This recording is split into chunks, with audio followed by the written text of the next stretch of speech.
Hello, everybody. Welcome back to episode 2 in my series where I discuss albums that changed my life, essentially.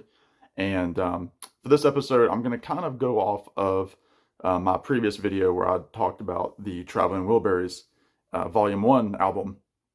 So, as I mentioned, that album did so much for me in terms of opening my ears to various different artists. I mean, just that album alone, you have 5 different musical careers that you can branch off of with George Harrison, Tom Petty, Jeff Lynne, Roy Orbison, and Bob Dylan. Now, I'm going to talk about the latter in that group, uh, and I'm sure other names will come up throughout this series, however long it lasts.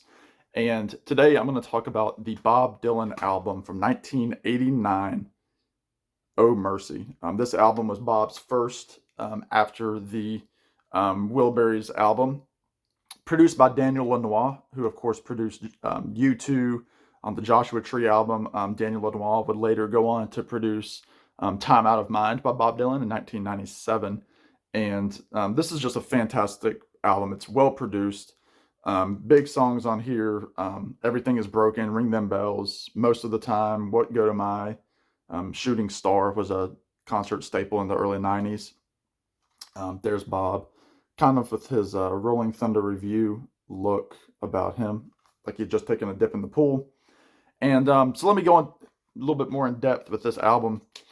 So let's fast forward from 2008, from when I was with the Traveling Wilburys, to 2010, I believe, 2010. And it was around that time, I guess, well, no, let's see, 2009 into 2010. It was my sophomore year at the private school that I was talking about in the last episode. And we picked up a new teacher at the school. I won't give his full name, but we'll call him Jeremy. That's his first name. So Jeremy came along, which is funny looking back on it. Jeremy was probably my age, if not a little bit younger, when he started at the school. So it's just weird to put that into perspective, going 12, 13 years out now from that time. Jeremy was a cool guy, still is. We're still in touch quite a bit. And yeah, I'll get into some of that a little bit later. But Jeremy came in, he played guitar. His office was super cool. He had pictures up of the Rolling Stones and Bob Dylan. I want to say the Beatles made an appearance there. He had a couple of different musical posters, maybe a chord chart was up as well. And keep in mind, this was a pretty strict private school. So the fact that this much personal flair was in his office made him, he was okay in my book. To quote my cousin Ethan, who I've talked about before. And so Jeremy came to town, as it were, and he was teaching a philosophy class in my sophomore year of high school. And one of the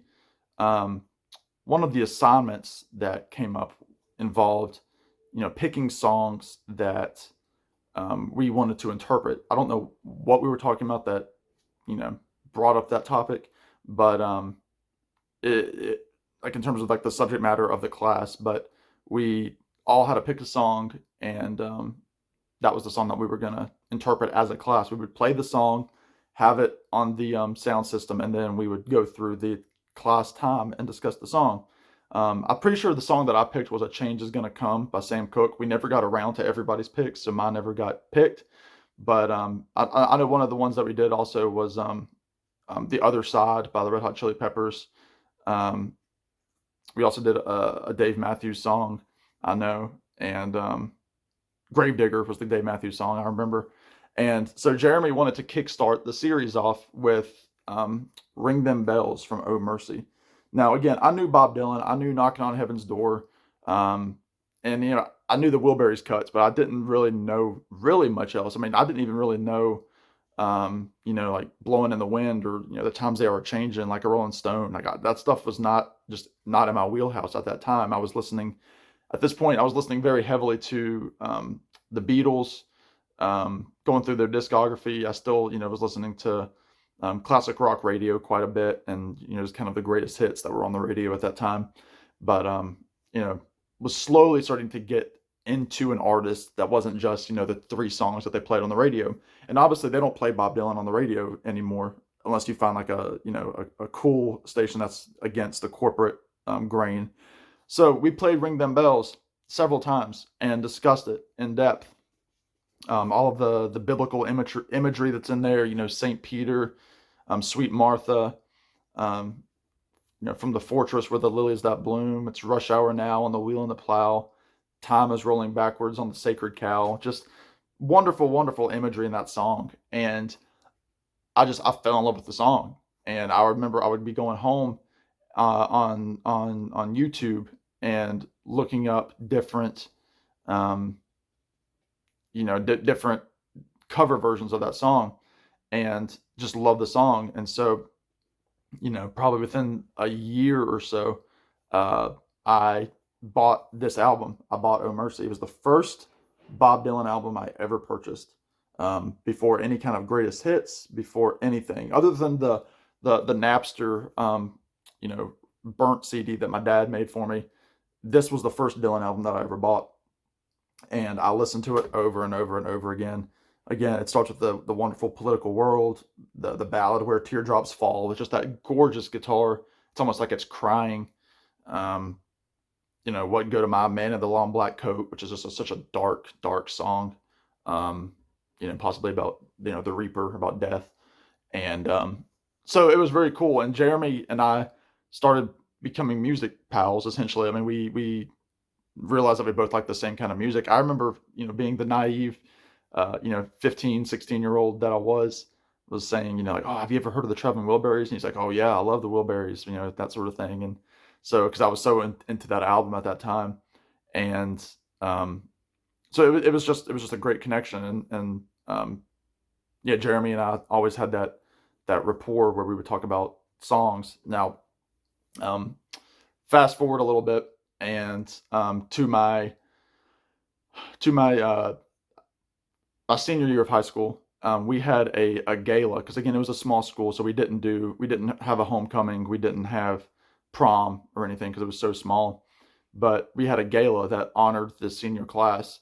And what happened was, because the class was so small, again like 15 or 16 people, each member of the senior class would have a charge that they were given by a specific teacher, and you didn't know who the teacher was going to be. So like, somebody would, like, the student would stand up because it was listed in the program, I was the third charge of the night, and so like the two people would go in front of me, they would stand up, and the teacher would stand up that was going to be essentially giving them their, please go out into the world kind of speech.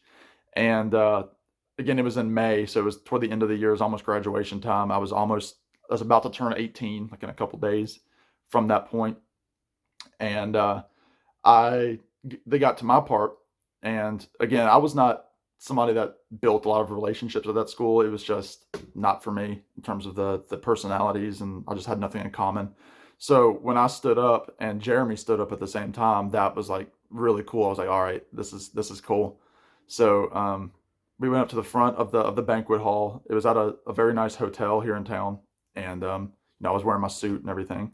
And Jeremy just gave me this wonderful speech, um, which, I would love to see it again. I haven't seen it since he gave it to me. And at the end of the speech, he it was, looking back on it, I mean, it's been done a lot, but for me, it was brand new. He quoted "Forever Young" by Bob Dylan, and that was just so cool to shake his hand on the stage and say, um, thanks for being the cool guy that I could talk music with when school was going down the toilet, essentially. So that, yeah, that's in a nutshell, that's my stories about Oh Mercy.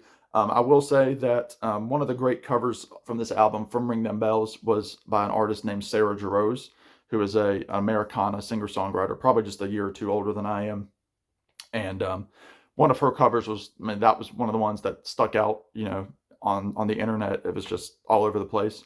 And my middle sister was able to open for her back in 2014. So, about 4 or 5 years later, after I'd originally heard this album, I got to hear Sarah Jarosz do it. And then, of course, flash forward, my love affair with Bob Dylan just blossomed. He might show up later in the series. I haven't decided yet. But I definitely want to talk about this album, because it opened my love affair with Bob Dylan. And now Bob is my favorite artist, I would say, probably of all time. I've seen him 4 times live in concert. I've got both of his books, Chronicles, and then Philosophy of Modern Song. I have almost all of his albums. There's still a couple that are harder to find that I'm still looking for. But yeah, Bob Dylan, he means a lot to me, and I thank you, Jeremy, for opening that door into my life to really expand my Dylan palette beyond the greatest hits. So let me know what y'all think of this album. How do y'all rank Oh Mercy in the Dylan camp? Let me know what you think of the stories, all that good stuff. And yeah, I've got a few more of these coming up down the road. So y'all be good, take care, and we'll talk to you on the next one.